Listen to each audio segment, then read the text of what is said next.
What's up all you lads and ladies? Welcome to another fascinating video in the world of Reddit. If you liked the video, post your favorite Reddit comment below, and I'll give you a shout out in my next video. Thanks to Mr. Panda Plays in my last video who commented that he was just subscribing to help me out. Oh boy, do I have the best fans. Hope you enjoy this video about how to fall asleep after you watch a scary movie. I'd imagine step 1 is to close your eyes. Life pro tip: if you're ever creeped out and can't sleep from a horror movie, think about how much time and effort went into creating it. Personally, I find things way less scary when I realize that months were spent in an office creating said movie. Great, now I'm scared and impressed. We need a new word for this. Aroused? Scaroused, pronounced scaroused, was something Fry came up with on Futurama. You can also watch a behind the screens of the movie. Tried that once with The Exorcist. Result may vary. Real skeletons were used for a sequence in the horror movie Poltergeist. Some of those skeletons took decades to grow. You deserve an award. That's not humorous. My mum always told me to picture everyone in costume helps. In line for lunch. Monster holding a plate full of beans, corn on the cob, and some brisket doesn't seem so scary. I love how you were led to believe they didn't change before lunch. Honestly, I think in many cases they don't. Monster makeup and effects makeup in general, fake wounds etc. takes hours to apply and often almost as long to remove. Yup, this. When I've worked on shows that involve people being made up into monsters of some type, they don't change back into a human for lunch. Usually there's extensive after lunch touch-ups and it's still a bit unnerving walking into a room full of Borg for lunch. I tend to put something light-hearted on like Futurama afterwards to unwind from a scary movie. Ah yes, just some casual Jurassic Park after a horror movie to really settle the nerves. I used to be scared of horror movies. Then I was in one. It's hard to be scared after you've eaten veggie lasagna with a girl who has a rubber bone sticking out of her leg, and a giant green blob on half her face where they're going to CG a hole. Until you Google how it was done and find interviews about how the movie was based on real events that the writer can't explain. Yeah, frick that. I never get creeped out by horror movies. I close my eyes when it goes down and hum to myself. I'm a 24-year-old man. I don't watch them because I'm a bitch. I'm a 27-year-old man. The thing is, I can walk out of a scary movie and I know damn well that it's fake. I know the zombies aren't real. I know that witches don't exist. I know that when I get home I'm going to be totally fine and nothing is going to cause me any pain that I didn't cause myself. I'm fully aware that it's all special effects, even when the movie likes to pretend that it's found footage. That doesn't stop me from using my rearview mirror to check the backseat of my car every 5 seconds while driving home. That's the exact advice I give my daughter if she sees a scary movie or show. I tell her to think about how talented the makeup artists are and the costume designers are. I tell her to think about how cool it would be to make the special effects. It works pretty well. Watch The Cabin in the Woods. It's a great take on what goes on behind the scenes of a horror film.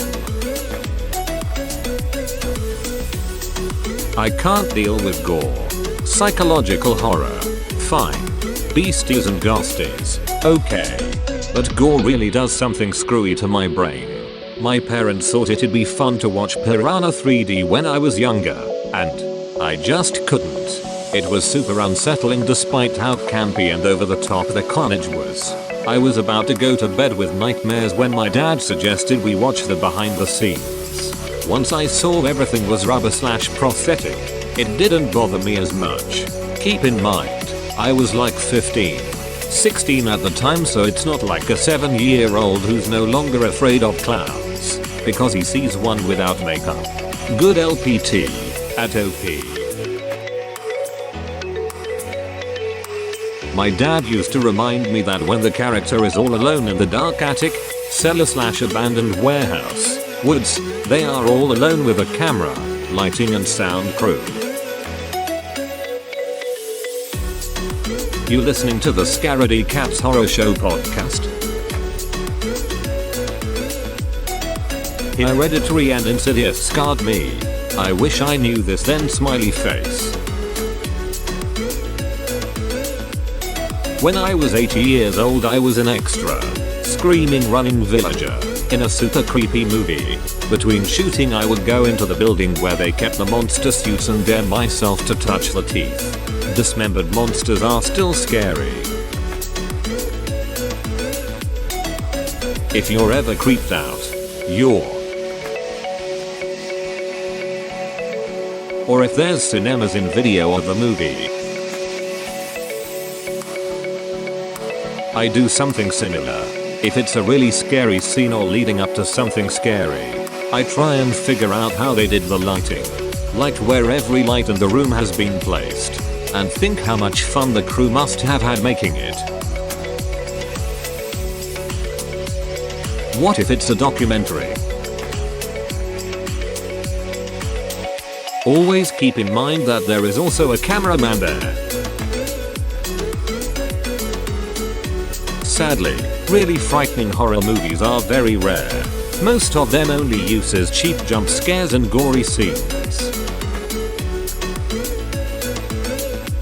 You could also imagine the characters doing boring things like working at an office or doing their tax returns.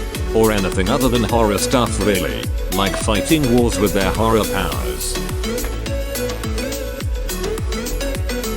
How about not watching it in the first place? Anything in the realm of horror will just stick in my mind for days. I've read it happens to sensitive people with big imaginations. For years I tried to convince myself that I would eventually learn to enjoy horror movies, like some of my friends did, yet they kept disturbing me deeply. Now, I go as far as psychological thrillers and get a full night's sleep. So, guys, don't ever feel pressured to watch horror movies if that's not your thing. I always think of it like this. The only reason I can see what's happening is that there's a guy with a church shorts and a backwards hat holding a camera filming it. Difficult to apply this to Blair Witch Project.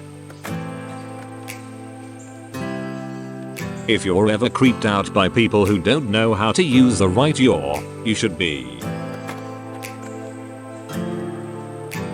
And if you wanna scare yourself back awake, look up how The Exorcist was made. My method is try to find things that are kind of funny or ridiculous, which helps me cope and make fun of the movie. It really helps make it not as scary. I see you're also listening to the Scaredy Cats Horror Show. Why watch them if they cause you not to sleep? As a kid, I used this technique to make horror movies less scary for me. I'd think about the special effects, the makeup, the movie making, etc. It made me really interested in film production, and some friends and I would later get together and make movies of our own. I'm just telling myself they are just actors. This takes the excitement out of every movie. Just fall asleep to a light-hearted comedy. Wish I'd known this when I was 7-8 when my dad took the whole family to see The Car. Had nightmares for months. At the same time it does work as I got to get introduced, not personally unfortunately, to Rick Baker's work and fell in love with his An American Werewolf in London makeup. And what about when that horror movie is my embarrassing moments? This, thinking about they were created, actually ruined movies for me. Now I can't see the movie, I only see people acting. Great, now I'm up all night thinking how they made so many of the scenes and what could be CGI. If you need help visualizing this, watch some B-grade horror. Really low budget stuff makes it easy to see the effects. Then when you watch the good stuff you are even more impressed. I have practically ruined horror movies for myself. I always think about how they are moving, adjusting the camera and what effects they are using to achieve these things. Make sure to like, subscribe and hit that notification bell like it owes you money. Remember to post your favorite Reddit comment from the video for a chance to be featured in my next video. I hope you enjoyed this fantastic video about life advice. Show a small channel some love by liking and subscribing. Take care. Pip pip cheerio. Much love from me, Matt British.